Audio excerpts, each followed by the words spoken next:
Hello, Congregate family. So here I'm Nare Fatima. I hope you are doing well. So as you all know, यहाँ पर हम कर रहे थे first year BCom semester first का accounts and आज का टॉपिक है हमारा हायर परचेज। क्या होता है हायर परचेज, वो हम आज की वीडियो में देखने वाले हैं। सो हायर परचेज में हम क्या क्या टॉपिक्स कवर करने वाले हैं वो देख लेते हैं। सबसे पहले फर्स्ट वन इज इंट्रोडक्शन। सबसे पहले टॉपिक को जानने के लिए उसका इंट्रोडक्शन जरूरी है and then meaning of hire purchase transaction. Meaning क्या होता है हायर परचेज का, difference between instalment payment and hire purchase system. जो इंस्टॉलमेंट पेमेंट होता है एंड हायर परचेज होता है, उन दोनों में क्या डिफरेंस होता है वो हम देखेंगे। Interest included in amount of instalment, जो अमाउंट होता है हायर परचेज का उसमें जब इंटरेस्ट इंक्लूड होता है तब क्या होता है, and when interest is not included in instalment, जब इंस्टॉलमेंट में इंक्लूड नहीं होता है तब क्या होगा। Rate of interest is not given, rate नहीं दे रखा होगा, rate of interest is not given and then calculation of depreciation and accounting method. So ये सारे टॉपिक्स हम आज की वीडियो में कवर करने वाले हैं। सो स्टार्ट करते हैं आज की वीडियो एंड देखते हैं सबसे पहले इंट्रोडक्शन से क्या होता है हायर परचेज का introduction. All big businesses, houses and multinational make sales on cash basis as well as on credit basis. So देखो जो भी बिजनेस फर्म होती है उसमें जो ट्रांजेक्शन होती है, सेल्स जो होती है वो कैश बेसिस पर भी होती है और क्रेडिट बेसिस पर भी होती है। सेल्स का मतलब जो भी सामान बिक रहा है, अब वो कैश पे भी बिक रहा है, उधार पे भी बिक रहा है, ठीक है। When the goods are sold, the purchaser may either make the full payment at one time और may defer payment credit basis। यहाँ पर क्या बोला है, जब भी कोई गुड्स सोल्ड होते हैं सो जो परचेजर होता है, जो गुड्स को खरीदता है वो एक उसी टाइम पर सारी पेमेंट कर देता है, जो भी अमाउंट होता है उसका फुल पेमेंट कर देता है, उसको हम कहते हैं कैश बेसिस ट्रांजेक्शन, ठीक है। एंड देन अगर कोई और मेथड यूज करता है, यानी कि हम कहें कि क्रेडिट बेसिस है, ठीक है, उधार पर जो होता है, and the sale proceed under credit sale are not immediately collected but are collected in monthly, quarterly और ईयरली इंस्टॉलमेंट। अब देखो जब सेल हुई है उसी टाइम पर इमीडिएटली अगर पेमेंट नहीं हुआ है, ठीक है, सो जो भी अमाउंट कलेक्ट होगा वो किस तरीके से कलेक्ट होता है, या तो मंथली होता है, ठीक है, या फिर क्वार्टरली 3 मंथ्स करके, या फिर ईयरली, ठीक। सो इस तरीके से इंस्टॉलमेंट बना दी जाती है एंड देन उसका पेमेंट हो जाता है। When the price of an article is paid by installment, the total amount paid is higher than the actual cash price of the article। अब देखो यहाँ पर बोला है कि जो भी प्रोडक्ट है, जो भी आर्टिकल है, जब उसको इंस्टॉलमेंट में पे किया जा रहा है तो वहां पर क्या हो रहा है कि जो टोटल अमाउंट होगा इंस्टॉलमेंट का वो एक्चुअल कैश प्राइस से ज्यादा होगा, ठीक है। क्यों ज्यादा होगा वो भी हम देखेंगे। The excess price is the charge for interest and risk involved। अब जो excess price है, जो ज्यादा पे कर रहे हैं, वो क्यों कर रहे हैं, चार्ज ऑफ इंटरेस्ट, क्योंकि उसमें इंटरेस्ट चार्ज होता है एंड रिस्क इन्वॉल्व होता है। This arrangement of making the payment in instalment is beneficial to the both seller and buyer. यहाँ पर क्या बोला है कि जो भी अरेंजमेंट है, मतलब अरेंजमेंट का क्या, कि जो भी आर्टिकल है उसको इंस्टॉलमेंट में उसका पेमेंट डिवाइड कर दिया, तो ये दोनों के लिए बेनिफिशियल होता है। जो सेलर है जो सामान को बेच रहा है, जो बायर है जो सामान को खरीद रहा है, उन दोनों के लिए बेनिफिशियल है। There are two system of deferred payment. अब यहाँ पर डेफर्ड पेमेंट के मतलब ये जो पेमेंट होता है हमारा, इसके जो है वहां पर 2 सिस्टम बताए गए। 2 सिस्टम कौन कौन से, पहला तो है हायर परचेज जो टॉपिक हम यहाँ पर करने वाले हैं, एंड दूसरा आपने सुना होगा इंस्टॉलमेंट पेमेंट, ठीक है। Hire purchase system is the most secure and effective tool of collecting the proceed of credit sale। जो भी क्रेडिट सेल होती है उसमें कलेक्ट करने के लिए, जो भी अमाउंट होता है उसको कलेक्ट करने के लिए जो हायर परचेज सिस्टम है उसको सबसे ज्यादा सिक्योर सिस्टम माना गया है। सो ये हो गया हमारा इंट्रोडक्शन। देन हम नेक्स्ट देखेंगे meaning of hire purchase transaction. जो हायर परचेज ट्रांजेक्शन होती है उसका मतलब क्या है actually. So hire purchase is credit purchase of an asset by hire purchaser from the hire vendor. So देखो हायर परचेज क्या है, एक क्रेडिट परचेज है, ठीक है। क्रेडिट परचेज का मतलब कि उधार पे खरीदा जा रहा है। At the time of purchasing वहां पर टोटल जो अमाउंट है उसको पे नहीं किया जा रहा है, ठीक है। सो क्रेडिट परचेज है, कोई भी एसेट खरीदा, अब खरीदेगा जो उसको क्या बोलेंगे, हायर परचेजर। हायर परचेजर के द्वारा जो एसेट खरीदा जा रहा है फ्रॉम हायर वेंडर, जो हायर वेंडर है जो सेल कर रहा है उसको, उसके द्वारा सेल किया जा रहा है, ठीक है। The asset is deliver in the possession of the purchaser eight the time of commencement of the agreement. अब देखो हायर परचेज जो होता है उसमें एक एग्रीमेंट बनता है। सो जब वो एग्रीमेंट होगा उस टाइम पर जो भी एसेट है वो डिलीवर हो जाएगा परचेजर को एंड उसका पोजीशन कहां पहुंच जाएगा, परचेजर के पास पहुंच जाएगा at the time of agreement. ठीक है, the price under hire purchase system is paid in instalment. आप देखो यहाँ पर हायर परचेज का मतलब क्या है कि यहाँ पर जो भी पेमेंट होता है अमाउंट का वो इंस्टॉलमेंट में होता है। इंस्टॉलमेंट अभी हमने देखा 1 मंथ हो सकती है, 3 मंथ हो सकती है, ईयरली हो सकती है। ठीक है, सो वो इंस्टॉलमेंट वहां पर बना दी जाती है कि आपको इंस्टॉलमेंट में करके यहाँ पर पेमेंट करना है।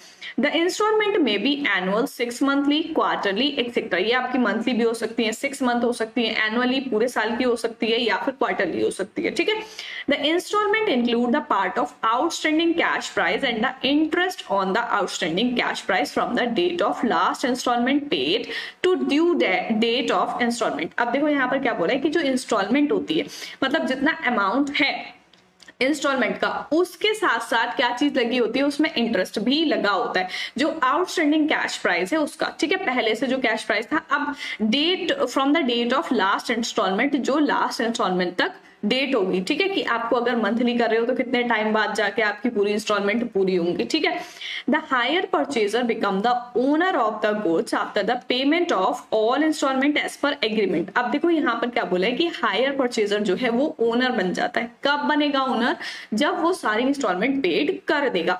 जैसे अगर हम यहाँ पर एग्जाम्पल लें कि ए ने जो है वो सेल किया है बी को कोई एसेट। ठीक है, अब बी क्या है, यहाँ पर बायर है। ठीक है, हायर परचेजर है। सो ये क्या करेगा, अगर मान लो 4 इंस्टॉलमेंट यहाँ पर एग्रीमेंट में डिसाइड हुई है कि 4 इंस्टॉलमेंट में आपको पूरा अमाउंट पे करना है। सो 4 इंस्टॉलमेंट जब पे हो जाएंगी उसके बाद जो है वो बी ओनर कहलाएगा उस एसेट का। ठीक है, the hire purchaser has a right to use the good as a bailor and terminate the agreement at any time the capacity of a hire। सो यहाँ पर बोला गया है कि जो भी हायर परचेजर है, जैसे जो बी है, उसके पास राइट होता है उस गुड्स को, उस प्रोडक्ट को यूज करने का। ठीक है, एज अ बेलर या फिर terminate the agreement at any time, किसी भी टाइम जो है वो उस एग्रीमेंट को टर्मिनेट कर सकता है। ठीक है, जो परचेजर है।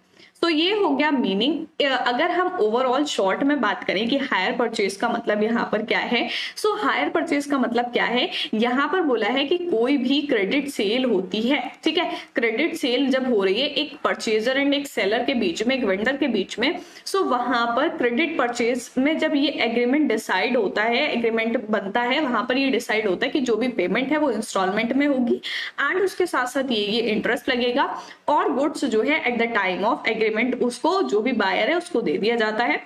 सो वो हमारी कहलाती है हायर परचेज। ठीक है, इसको अभी हम फर्दर और ज्यादा डिटेल में समझेंगे कि क्या होता है हायर परचेज।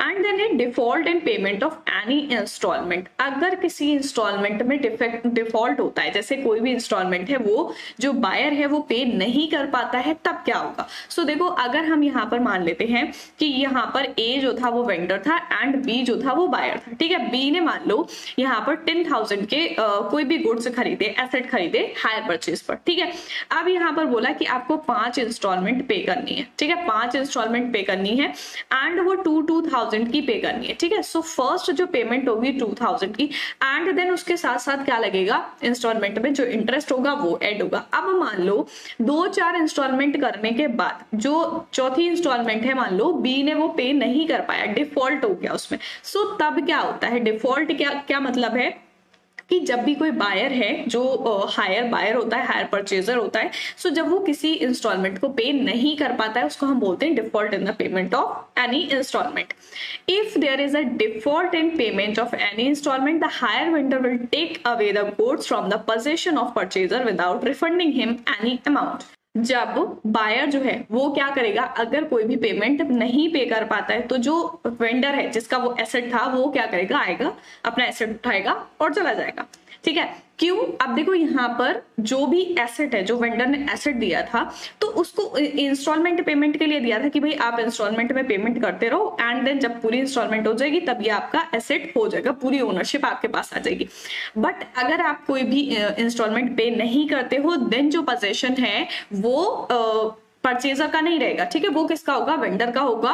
एंड जो भी अमाउंट बी ने पे किया, जैसे मान लो यहाँ पर हम एग्जांपल लेते हैं, यहाँ पर 10,000 का गुड्स थे। ठीक है, एंड उसने 2,000 फर्स्ट इंस्टॉलमेंट पे कर दी एंड 2,000 सेकंड इंस्टॉलमेंट पे कर दी। अब उसके 4,000 यहाँ पर पे हुए। ठीक है, अब मान लो ये मंथली थी तो पहले मंथ में इतना कर दिया, दूसरे मंथ में इतना कर दिया, तीसरा मंथ जब आया, तीसरी इंस्टॉलमेंट जब पे करनी थी उसने पेमेंट नहीं की, ठीक है, किसी भी वजह से नहीं पे कर पाया। सो यहाँ पर जो ए है वो आएगा अपना एसेट उठा के ले जाएगा। अब जो इसने 4,000 यहाँ पर पे कर दिए थे उस अमाउंट का क्या होगा, वो अमाउंट उसको रिफंड नहीं किया जाएगा। क्यों रिफंड नहीं किया जाएगा, क्योंकि जो यहाँ पर ये बोला है 2,000 एंड 2,000 इंस्टॉलमेंट में पे किया है। अब ये 2 मंथ जो हुए, इस 2 मंथ में वो एसेट किसके पास था, बायर के पास था जिसने परचेज किया था एंड वो उसको यूज कर रहा था। सो ये जो अमाउंट पे किया उसने इंस्टॉलमेंट में, तो इसको क्या मानते हैं कि ये एक हायर चार्ज की तरह उसने पे किया कि भाई आपने एसेट यूज किया, उसके बदले वो पेमेंट कर दिया, ठीक है। सो वो जो इंस्टॉलमेंट पे हो गई होती है वो रिफंड नहीं होती है, ठीक है। The payment of every instalment is treated as the payment of hire charges by the purchaser to the hire vendor till the payment of last instalment. अब लास्ट इंस्टॉलमेंट तक क्या होता है, जैसे अभी मैंने बोला कि जो इसने पेमेंट कर दी 2,000 एंड 2,000 2 मंथ की कर दी इसने, मान लो मंथली थी, ठीक है। सो यहाँ पर जो ये पेमेंट है 2,000 एंड 2,000 की, उसको किस तरीके से ट्रीट करेंगे कि वो हायर चार्जेस है, कि भाई आपने कोई भी एसेट हायर किया था एंड उसके चार्जेस पे किए जितने भी टाइम आपने वो यूज किया, ठीक है। हायर परचेज एग्रीमेंट क्या होता है, a hire purchase agreement is one under which the buyer takes delivery of goods promising to pay the price and certain number of installment and until full payment is made to treat the payment as higher charges for using the said goods। अब यहाँ पर higher purchase agreement क्या है, देखो hire purchase समझ में आ गया, कोई भी एक वेंडर है एंड एक परचेजर है, वो दोनों क्या करते हैं, एक सेल करता है एक परचेज करता है उस गुड्स को। अब उसका जो अमाउंट है वो इंस्टॉलमेंट में पे करना है। सो एग्रीमेंट क्या कहता है, एग्रीमेंट होता है कि जो भी बायर है वो क्या करेगा, जो भी गुड्स है, जो भी एसेट है, जो भी प्रोडक्ट है उसको ले जाएगा, ठीक है, उसकी डिलीवरी हो जाएगी एंड वो क्या करेगा, प्रॉमिस करेगा ये पे करने का कि भाई इसका जो भी टोटल अमाउंट है वो मैं सारा जितने भी इंस्टॉलमेंट बन रहे हैं उतने इंस्टॉलमेंट में पे करूंगा जब तक कि इसका अमाउंट पूरा पे नहीं हो जाएगा, ठीक है। एंड तब तक वो पेमेंट किस तरीके से चार्ज किया जाता है, हायर चार्ज की तरह, ठीक है। जैसे यहाँ पर 10,000 हमने लिया था, सो 10,000 क्या है, फुल अमाउंट है कि 10,000 आपको पे करने हैं, ठीक है। एंड इंस्टॉलमेंट कितनी बन रही है, यहाँ पर 5 इंस्टॉलमेंट बन रही है। सो अगर वो 2 इंस्टॉलमेंट या 3 इंस्टॉलमेंट पे करता है, सो उन सारी इंस्टॉलमेंट को कैसे ट्रीट करते हैं, हायर चार्जेस की तरह कि आपने जो एसेट हायर किया है उसके आप चार्ज पे कर रहे हो जब तक कि उसकी फुल पेमेंट नहीं हो जाती। जब फुल पेमेंट हो जाएगी देन ओनरशिप जो होगी वो किसकी हो जाएगी, परचेजर की हो जाएगी, ठीक है। एंड यहाँ पर कुछ चीजें हैं जो हायर परचेज एग्रीमेंट में होती हैं। सो यहाँ पर फर्स्ट पॉइंट क्या आ जाएगा, डेट ऑफ हायर परचेज की, जो हायर परचेज हुई है वो किस डेट को हुई है, ठीक है। And description of goods, goods का डिस्क्रिप्शन कि भाई किस टाइप का प्रोडक्ट है, क्या क्या चीजें उसमें थी, ठीक है। And hire purchaser hire vendor, जो दोनों पार्टीज हैं जो हायर परचेज कर रही हैं, ठीक है, उसमें वो दोनों पार्टीज, हायर परचेजर जो खरीद रहा है, हायर वेंडर जो सेल कर रहा है, ठीक है। Cash price of the goods कि भाई कैश प्राइस जो है वो इतना है, बट आप जब इसको इंस्टॉलमेंट में पे करोगे इसके साथ साथ इंटरेस्ट लगेगा देन आपको इतने का पड़ेगा, ठीक है।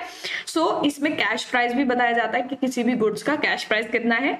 एंड हायर परचेज प्राइस की, देखो अब यहाँ पर अभी हमने देखा था, ये तो आप लोगों को खुद लॉजिकली पता होगा कि ऐसा प्रैक्टिकली अगर हम कोई चीज खरीदते हैं तब भी हमारे साथ ऐसा ही होता है कि अगर आप किसी भी चीज का पेमेंट कैश में कर रहे हो, ठीक है, तो उस टाइम पर हमें वो क्या होता है, जैसे कैश प्राइस यहाँ पर 10,000 है, अब इसके साथ अगर आप इंस्टॉलमेंट में करते हो तो जो भी आप इंस्टॉलमेंट पे कर रहे हो उसके साथ साथ क्या लगेगा, उस पर चार्ज लगेगा, इंटरेस्ट लगेगा। सो वो इंटरेस्ट आपको एक्स्ट्रा में पे करना पड़ता है, क्यों, क्योंकि आप इंस्टॉलमेंट में पे कर रहे हो, ठीक है। सो वो कैश प्राइस और इंस्टॉलमेंट प्राइस जो होता है वो दोनों अलग अलग हो जाता है, ठीक है। तो वो दोनों प्राइस यहाँ पर होते हैं। And down payment, down payment का मतलब जैसे मान लो 10,000 का गुड्स था and at the time of purchase वहां पर क्या हुआ, आपने 2,000 या 3,000 उसी टाइम पर पे कर दिए। जो उसी टाइम पर पे करते हैं उसको हम बोलते हैं down payment. And then rate of interest की भाई जो आपकी इंस्टॉलमेंट है मंथली लग रही है, ईयरली लग रही है या 6 मंथ में लग रही है, तो उस पे इंटरेस्ट कितना लगेगा इतने टाइम में, ठीक है। वो रेट गिवन होता है कि 5% लगेगा, 2% लगेगा, 1% लगेगा, ठीक है, वो इंटरेस्ट गिवन होता है एग्रीमेंट में। एंड देन इंस्टॉलमेंट की आपका जो भी टोटल अमाउंट है उसमें जो इंस्टॉलमेंट होंगी वो कितने नंबर ऑफ इंस्टॉलमेंट होंगी एंड कितने टाइम में आपको पे करना है, ठीक है। सो ये समझ में आ गया कि हायर परचेज एग्रीमेंट क्या होता है, एंड अगर परचेजर जो है वो कोई भी इंस्टॉलमेंट पे नहीं करता है देन क्या होगा वहां पर, ठीक है। सो नेक्स्ट हम देख लेंगे difference between instalment payment and hire purchase. अभी हमने दो मेथड पढ़े थे कि क्रेडिट परचेज के क्या होते हैं, एक तो इंस्टॉलमेंट पेमेंट एंड एक हायर परचेज। सो हायर परचेज बेस्ट माना जाता है, क्यों माना जाता है वो हम दोनों में डिफरेंस देख लेते हैं।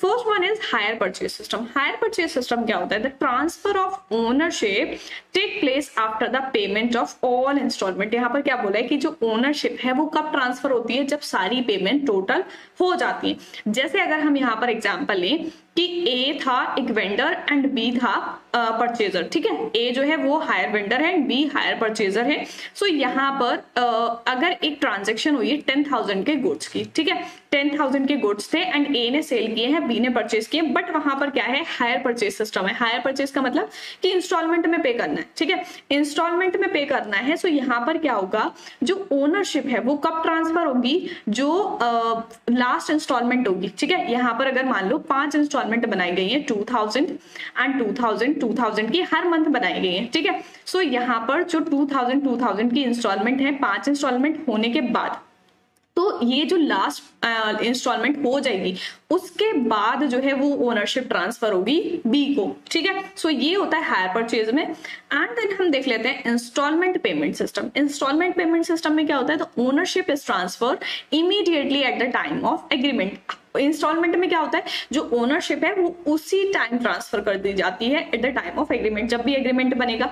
अब जैसे यहाँ पर मान लो कि ये हुआ था 1 अप्रैल को, ठीक है, एग्रीमेंट जो बना था 1 अप्रैल को हुआ था एंड मान लो इसने डाउन पेमेंट कर दी 2000 की, ठीक। अब हर मंथ ये पे कर रहा है, तो इट मीन्स कि ये 4 मंथ बाद जाके यहाँ पर इसको ओनरशिप ट्रांसफर होगी हायर परचेज में। बट इंस्टॉलमेंट में क्या होता है, जब उसने 1 अप्रैल को एग्रीमेंट बनाया, डाउन पेमेंट की, तभी उसको ओनरशिप ट्रांसफर हो गई जो परचेजर था, ठीक है। ये हो गया डिफरेंस। देन नेक्स्ट हम देखेंगे hire purchase agreement is like a contract of hire, though later on it may become a purchase after a payment of last instalment. देखो हायर परचेज क्या है, जो हायर परचेज होती है उसमें क्या बोला गया है कि जो भी परचेज हो रही है उसको हम किस तरीके से देखते हैं कि जो भी एसेट है उसको एक तरीके से हायर कर लिया है एंड जब तक वो यूज करेंगे तब तक उसका पेमेंट करेंगे, बट जब लास्ट पेमेंट हो जाएगी, टोटल अमाउंट पे हो जाएगा, उसके बाद जाकर कहीं वो क्या बोला जाएगा कि ये कॉन्ट्रैक्ट या ये परचेज हो गया है कंप्लीट, ठीक है। देन नेक्स्ट है the agreement is like a contract of credit purchase. जो इंस्टॉलमेंट सिस्टम होता है उसमें जो कॉन्ट्रैक्ट होता है उसको एक तरीके से ऐसे लेते हैं कि वो क्रेडिट परचेज है, उधार वाली परचेज है, कि भाई परचेज हो गई है, बायर ने खरीद लिया है सामान एंड देन वो उसको बाद में अमाउंट पे कर देगा। Then next है the vendor has right to take back goods from the possession of the hire purchaser. सो यहाँ पर ए जो है वो, ए कौन है, वेंडर है एंड बी जो है वो परचेजर है। सो ए को ये राइट है कि वो अपने गुड्स टेक बैक कर सकता है, दोबारा से उससे वापस ले सकता है। क्यों, अगर बी जो है वो कोई इंस्टॉलमेंट पे नहीं करता है देन ए के पास ये राइट है कि वो उससे अपने गुड्स या उससे अपने एसेट वापस ले ले, ठीक है। देन इंस्टॉलमेंट में क्या होता है, the vendor has no right to take back the goods from the position of hire purchaser, he can simply sue for the balance due. अब देखो भाई आपने जो है वो ओनरशिप तो पहले ही ट्रांसफर कर दी, पेमेंट तो अभी सारा हुआ ही नहीं है, तो ये तो होना ही है। वेंडर जो है वो उसके पास कोई राइट नहीं होता कि अगर यहाँ पर इंस्टॉलमेंट सिस्टम में अगर जो परचेजर है वो पेमेंट नहीं करता है देन आप उससे अपने गुड्स वापस से नहीं ले सकते। क्यों नहीं ले सकते, क्योंकि आपके पास ओनरशिप ही नहीं है, ओनरशिप तो ट्रांसफर हो गई। अब क्या कर सकते हो, इस केस में सिर्फ आप स्यू कर सकते हो, ठीक है, केस कर सकते हो कि भाई ये मेरे पेमेंट नहीं कर रहा है। एंड देन नेक्स्ट हम देखेंगे the provision for hire purchase act apply to the transaction. Hire purchase system जो है उसमें हमारा हायर परचेज एक्ट अप्लाई होता है एंड जो हमारा इंस्टॉलमेंट सिस्टम है उसमें सेल ऑफ गुड्स का प्रोविजन अप्लाई होता है, ठीक है। सो ये होता है हमारा hire purchase and instalment system. Simply अगर हम कहें तो हायर परचेज में क्या बोला गया है कि जो भी परचेजर है उसके पास ownership transfer at the time of agreement नहीं होती है एंड इंस्टॉलमेंट पेमेंट में ओनरशिप ट्रांसफर हो जाती है, ठीक है। हायर परचेज को जो है वो हम बोलते हैं कि सेफेस्ट है ये, क्यों, क्योंकि वेंडर्स के लिए भी सेफ है।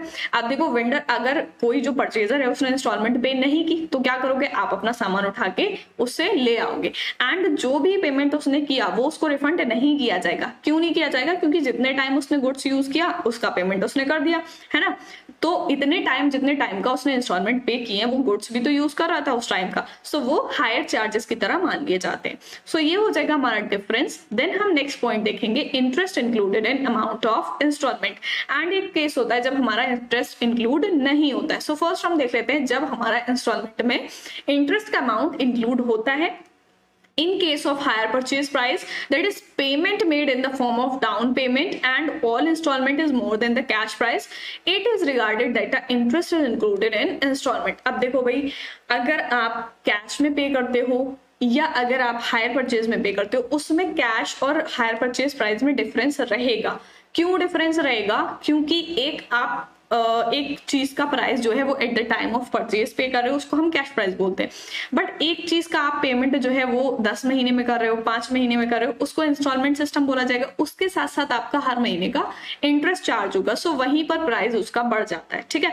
सो हायर परचेज में क्या होता है, डाउन पेमेंट या जो भी इंस्टॉलमेंट का होता है अमाउंट वो कैश प्राइस से ज्यादा होता है और उस ज्यादा अमाउंट को हम क्या बोलते हैं, इंटरेस्ट। जैसे यहाँ पर हम मान लेते हैं कि कोई भी गुड्स था वो 10,000 का था उसका अमाउंट, ठीक है, 10,000 का उसका कैश प्राइस था, कैश प्राइस 10,000 का था। अब वो अगर हायर परचेज की जाएगी देन वो 10,000 अगर eight the time of purchase यहाँ पर पे कर दिया, सो वो कैश प्राइस बोला जाएगा। अब यहाँ पर वो कर रहा है, मान लो उसने डाउन पेमेंट कर दिया 3,000 का, ठीक है, 3,000 का डाउन पेमेंट कर दिया एंड बचे कितने 7,000, तो वो उसको 2 इंस्टॉलमेंट में पे करेगा, ठीक है, 2 इंस्टॉलमेंट में पे कर रहा है 3,500 एंड 3,500, ठीक है। सो 3,500 एंड 3,500 ये 2 इंस्टॉलमेंट में पे किया। अब इस 2 इंस्टॉलमेंट में इसको अमाउंट जो चार्ज लगेगा, इंटरेस्ट जो लगेगा वो यहाँ पर क्या हो जाएगा, एक्स्ट्रा अमाउंट हो जाएगा। एक्स्ट्रा अमाउंट मीन्स कि यहाँ पर अगर मान लो 3,500 है, सो 3,500 पर अगर 2% भी लगेगा, ठीक है, 2% लगा देन यहाँ पर कितना हो जाएगा 70, ठीक है, एंड यहाँ पर भी 70 हो जाएगा। तो ये यहाँ पर जो अमाउंट इंक्रीज हुआ, इट मीन्स जो टोटल 10,000 था उसमें 140 और ऐड होके आ जाएगा। सो अगर आप कैश पे परचेज करते हो देन 10,000 का पड़ेगा, अगर आप हायर परचेज पे करते हो देन आपको 10,170 का पड़ेगा। सो ये जो 170 इंटरेस्ट चार्ज हुआ वो एक्स्ट्रा अमाउंट चार्ज हुआ है ना, तो यहाँ पर कह सकते हैं कि कैश प्राइस जो होता है वो कम होता है एंड इंस्टॉलमेंट अमाउंट जो होता है वो कैश प्राइस से ज्यादा होता है। When interest is not included in installment, जब इंटरेस्ट इंस्टॉलमेंट में इंक्लूड नहीं होगा, when the total amount paid in the form of down payment and all installment is exactly equal to the cash price, it is regarded that the interest is not included in installment। So यहाँ पर क्या बोला है, जब total amount जो है वो down payment पे पे कर दिया जाएगा, जो भी इंस्टॉलमेंट होंगी वो किसके बराबर होंगी, कैश प्राइस के बराबर होंगी, ठीक है। And it means that interest is payable in addition to the agreed amount of instalment. यहाँ पर ये माना जाएगा कि जो इंटरेस्ट है वो ऐड होके आ जाएगा जो भी टोटल एग्रीड अमाउंट है, ठीक है। जैसे 10,000 था उसमें टोटल अमाउंट जो चार्ज का है वो 170 होके आ जाएगा, ठीक है। सो ये हो जाएगा हमारा डिफरेंस की दोनों में जब इंटरेस्ट इंक्लूड होगा देन क्या होगा एंड इंटरेस्ट इंक्लूड नहीं होगा तब क्या होगा। सो नेक्स्ट है rate of interest is not given. अब जब रेट ऑफ इंटरेस्ट नहीं गिवन होगा तब क्या होगा, when rate of interest is not given there can be 2 situations. 2 situations ऐसी हो सकती हैं, कौन कौन सी हो सकती हैं वो देख लेते हैं। First one is when cash price and amount of instalment are given and the amount of each instalment is same. अब यहाँ पर कब होगा कि कैश प्राइस का जो अमाउंट है वो और जो इंस्टॉलमेंट का अमाउंट है वो दोनों गिवन है और जो इंस्टॉलमेंट है उसका अमाउंट सेम है। जैसे यहाँ पर बोला है cash price and amount of instalment are given, दोनों चीजें गिवन है and amount of each instalment is same. जैसे अभी हमने लिया था 10,000 का 2 5 ईयर्स में, ठीक है, 5 ईयर्स में या 5 मंथ्स में पे करते हैं तो वो केस हो जाएगा हमारा। देन सेकेंड है when cash price and amount of instalment are given and amount of each instalment is not same. मतलब कि जब कैश प्राइस 10,000 है एंड इंस्टॉलमेंट गिवन है बट इंस्टॉलमेंट का जो अमाउंट है वो सेम नहीं है। जैसे एक पहला वाला केस जो हो जाएगा उसमें था हमारा कि 10,000 अमाउंट है एंड उसकी सारी इंस्टॉलमेंट जो है वो 2,000 की है, एंड दूसरा केस है कि अगर 10,000 यहाँ पर टोटल अमाउंट है इसमें क्या होगा, जो इंस्टॉलमेंट होंगी उनका अमाउंट चेंज होगा। जैसे फर्स्ट अमाउंट जो है वो है 3000, सेकंड इंस्टॉलमेंट हो जाएगी 4000 एंड देन सेकंड इंस्टॉलमेंट हो जाएगी 3000। ठीक है, ये यहाँ पर क्या हुआ, इंस्टॉलमेंट का अमाउंट जो है वो सेम नहीं है, अलग अलग है। ठीक है, ये हो जाएगा हमारा जब रेट ऑफ इंटरेस्ट ऑन नहीं गिवन होगा। देन नेक्स्ट है कैलकुलेशन ऑफ डेप्रिसिएशन। डेप्रिसिएशन कैसे कैलकुलेट करेंगे, आप देखो हायर परचेज है, हायर वेंडर और हायर परचेजर जो होते हैं वो क्या चीज परचेज करते हैं, ज्यादातर एसेट होगा। ठीक है, जो भी गुड्स होगा वो एसेट होगा। अब उस एसेट पर क्या होगा, डेप्रिसिएशन लगेगा। अब वो डेप्रिसिएशन कैसे कैलकुलेट करेंगे एंड कौन पे करेगा। Under hire purchase system the ownership is not transfer to the buyer. जो इंस्टॉलमेंट सिस्टम होता है उसमें क्या होता है, जो बायर होता है at the time of agreement उसको ओनरशिप ट्रांसफर हो जाती है, बट हायर परचेज में ओनरशिप ट्रांसफर नहीं होती है बायर को। Hence there is dispute about charging of depreciation on asset. इसीलिए यहाँ पर क्या होता है, डिस्प्यूट होता है दोनों में, जो हायर वेंडर होता है एंड हायर परचेजर होता है, दोनों में यहाँ पर डिस्प्यूट होता है कि भाई डेप्रिसिएशन जो है वो कौन चार्ज करेगा। However, from practical point of view, depreciation on asset should be charged at a certain rate on cash price of the asset acquired. अब देखो, अगर हम प्रैक्टिकल पॉइंट ऑफ व्यू से देखें, देन डेप्रिसिएशन जो है एसेट पर जो लगता है वो किस पर चार्ज होना चाहिए, जो कैश प्राइस है जिस पर भी एसेट एक्वायर किया है। ठीक है, the logic behind provision of depreciation on asset is, actual logic जो है डेप्रिसिएशन के पीछे वो क्या है। Asset is used by buyer, जो बायर है वो एसेट को यूज कर रहा है। Asset is to be shown in its real value, जो रियल वैल्यू है उस पर शोन हो रहा है। Hire purchaser is going to be owner after the payment of last instalment.